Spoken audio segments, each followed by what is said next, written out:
93.5 red FM पे एक कहानी ऐसी भी सीजन 2 प्रवीण के साथ। हेमंत को म्यूजिक का बहुत शौक था। कई दिनों से पैसे बचा रहा था एक अच्छा म्यूजिक प्लेयर खरीदने के लिए। एक अच्छी सेकेंड हैंड चीजों की दुकान का पता चलते ही वहां पहुंचा और एक महंगा मॉडल काफी सस्ते में मिला तो झट से उसने खरीद लिया।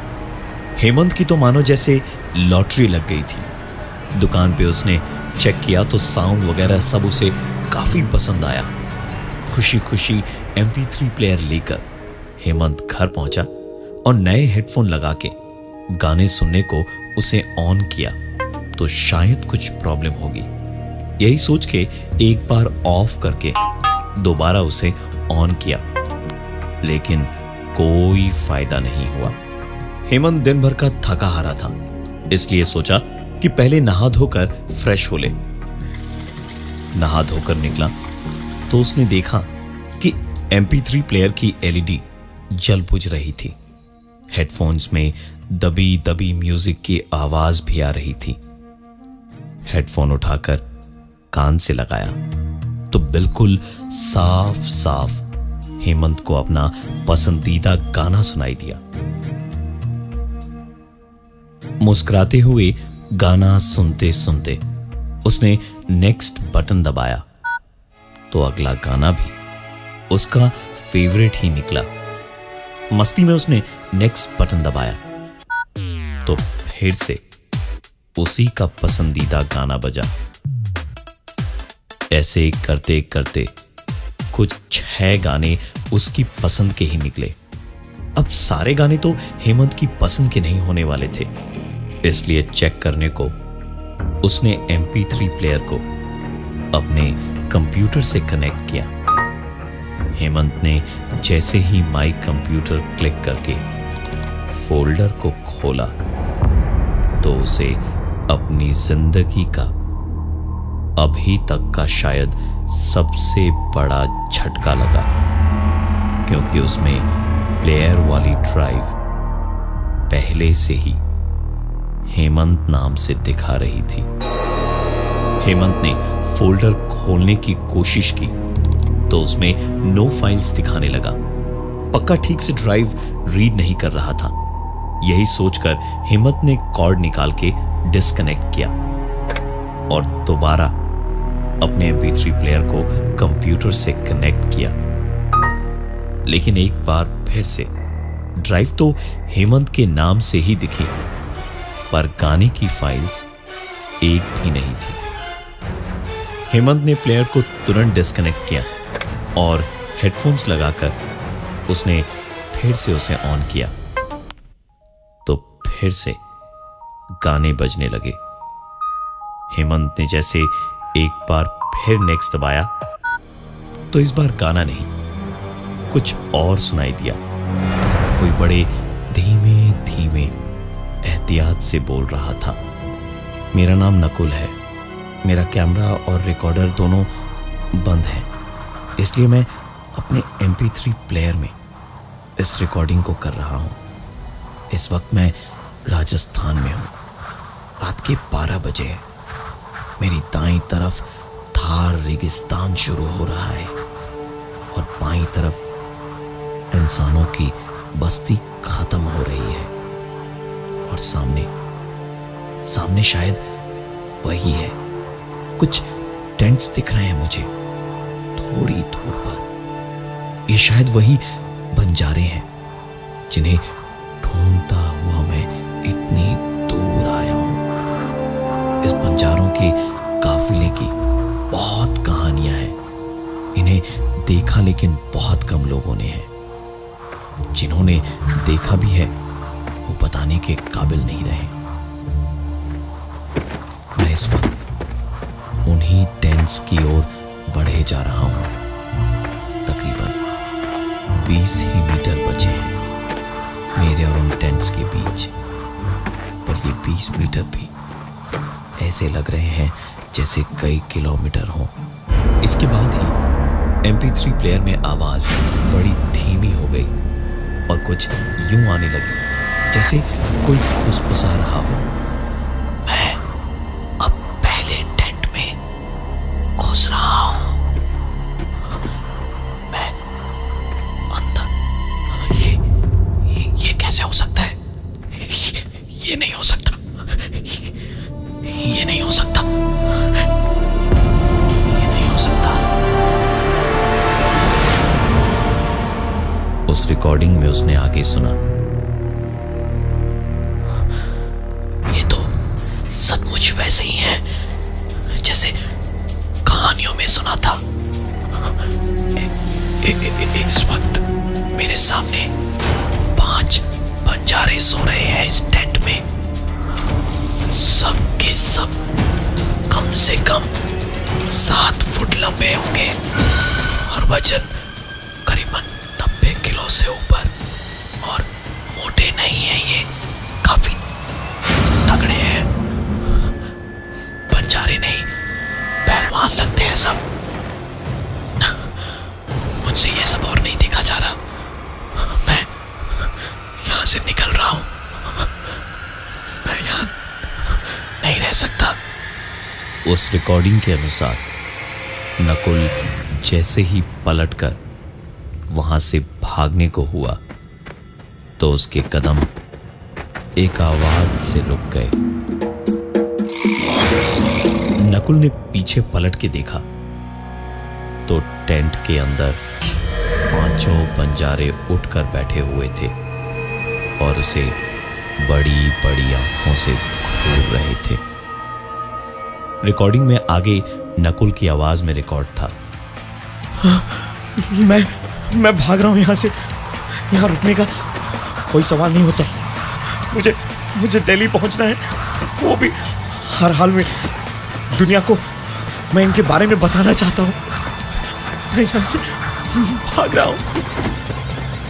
नकुल दौड़ता दौड़ता शायद किसी सही जगह पहुंच गया था, इसलिए रिकॉर्डिंग में उसके रुककर सांस लेने की आवाज आ रही थी।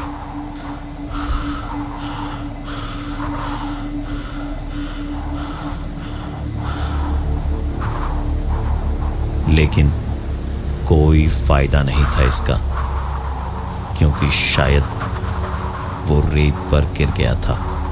बचाओ मुझे! ये चीख और इसके बाद की आवाज नकुल की ही थी। बचाओ मुझे!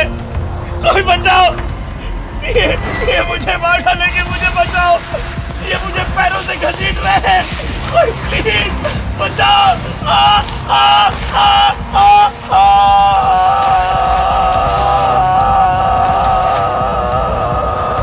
उस प्लेयर से आवाज धीरे धीरे दूर होती जा रही थी और रिकॉर्डर पर सिर्फ हवा की और उन्हीं में से किसी की भारी सांसों की भी आवाज आ रही थी।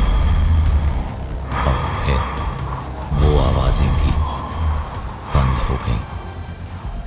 हेमंत ने तुरंत उस MP3 प्लेयर को कंप्यूटर से दोबारा कनेक्ट किया और फोल्डर खोला तो सामने देखा एक फोटोज का फोल्डर था जिसमें एक दुबले पतले से लड़के की ढेर सारी तस्वीरें थी।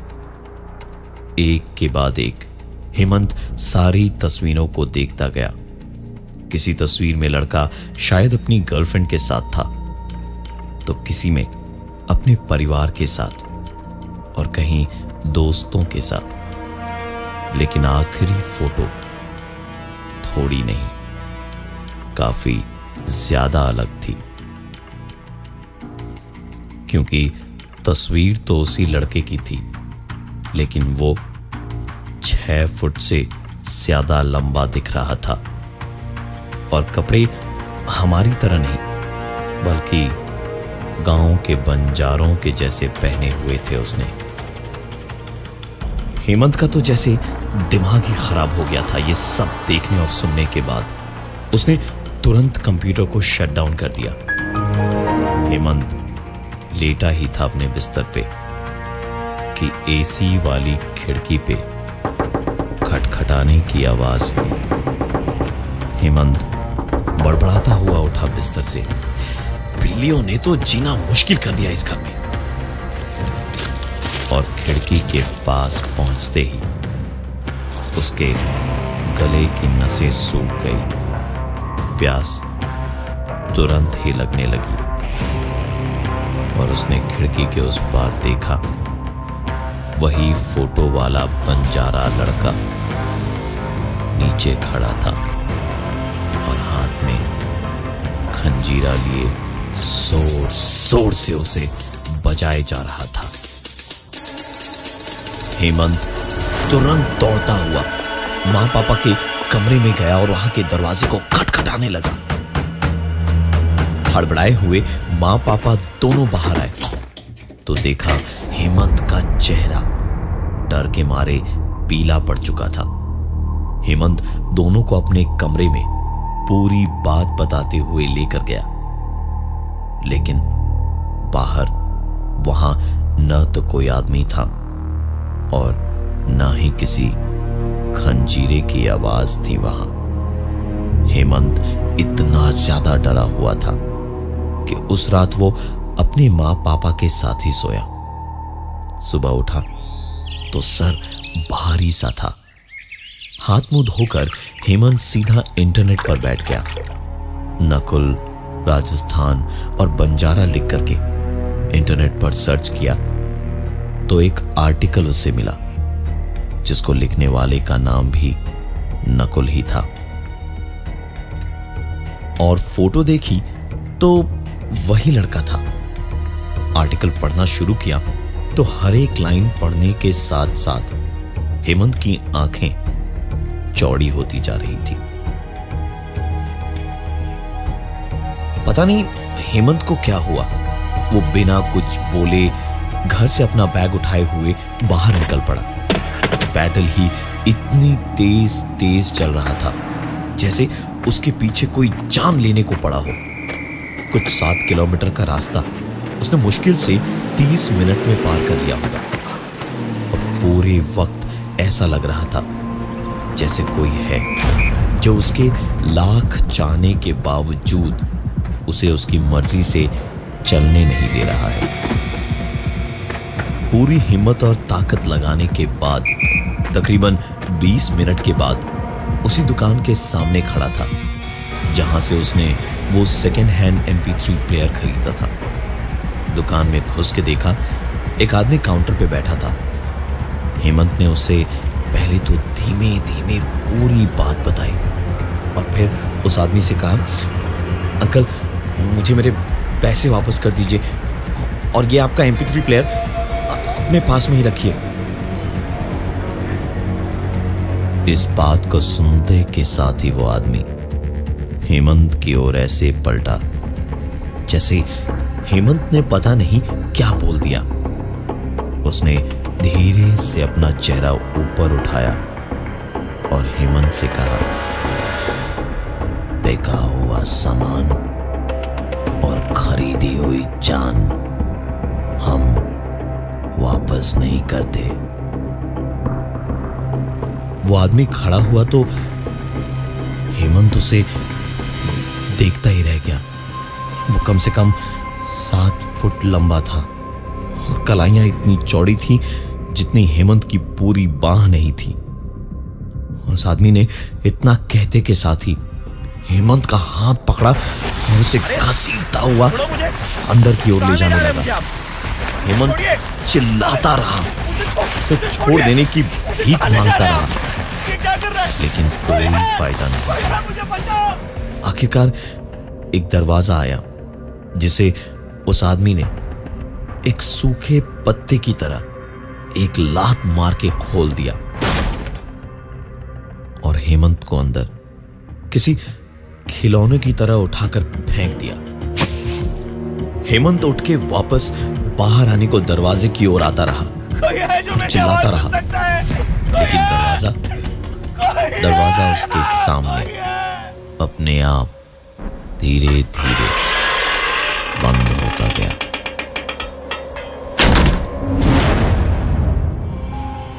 कुछ ही देर के बाद हेमंत को ऐसा लगा जैसे वो बेहोश हो रहा है। उसकी पलकें भारी होते होते एकदम से बंद हो गईं और वो बेहोश हो गया। कितना वक्त बीता पता ही नहीं चला, लेकिन जब होश आया तो उसे बेहद गर्मी लग रही थी। दूर कहीं से एक तारा बजने की आवाज आ रही थी। हेमंत ने धीरे धीरे आंखें खोली तो ऊपर मंडराते हुए भूख से चीखते ढेर सारे बाज दिखाई दे रहे थे। नीचे तपती हुई गर्म रेत थी और ऊपर बाजों के ऊपर चमकता हुआ बेहद गर्म सूरज था। हेमंत घर से मीलों दूर इस वक्त रेगिस्तान में पड़ा था। आंख खुली और पलट के देखा, काफी दूर तक का इलाका इधर उधर बिखरी पड़ी हड्डियों से भरा पड़ा था। हेमंत एक झटके से उठ तो गया, लेकिन बदन में ताकत बिल्कुल भी नहीं थी। वहां से भागे तो कैसे, जान बचाकर निकले तो कैसे निकले।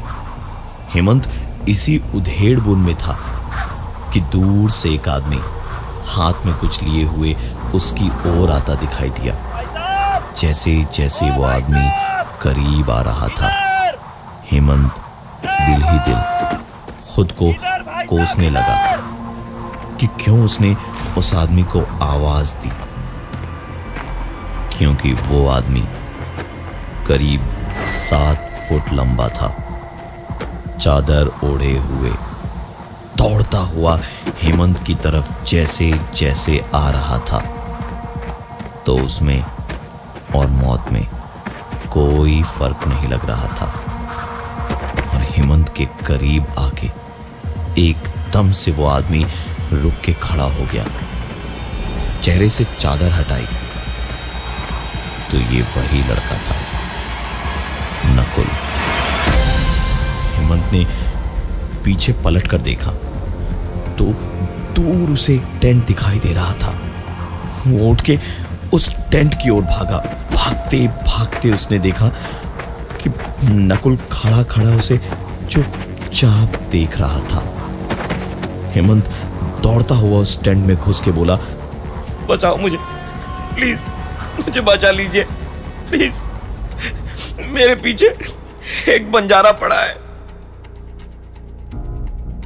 लेकिन अपनी बात को हेमंत पूरा नहीं कर पाया, क्योंकि उसके सामने उस टेंट में करीब 6 लोग थे, लंबे तगड़े और बंजारों के कपड़ों में। हेमंत उस टेंट से हड़बड़ी में गिरता पड़ता बाहर निकला तो देखा चारों तरफ अंधेरा हो चुका था। चांद की रोशनी में सुनहरी रेत पे दूर दूर तक उसे ढेर सारे टेंट दिखाई दे रहे थे और खंजीरे और एक तारे की आवाज तेज होती जा रही थी। हेमंत टेंट से दूर उल्टी ओर भागने लगा। हांफते हांफते भागते भागते किसी तरह आगे तक पहुंचा तो जैसे किसी ने उसे जोर का धक्का दिया और हेमंत रेत में गिर पड़ा। हेमंत उठकर भागे, इससे पहले ही किसी ने उसे पैरों से पकड़ा और वापस उन टेंट्स की ओर घसीटने लगा और गूंजती रही तो सिर्फ हेमंत की चीखें चीखें और बस एक आखिरी चीख।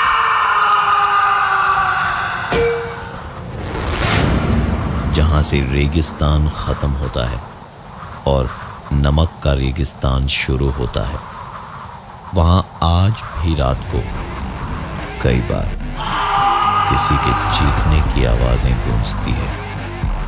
कभी खंजीरे की आवाज आती है तो कभी एक तारे की आवाज आती है।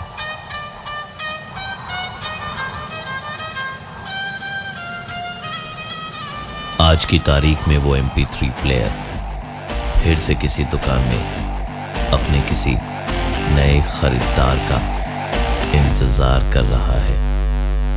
मैं हूं प्रवीण और ये थी आज की एक कहानी ऐसी भी।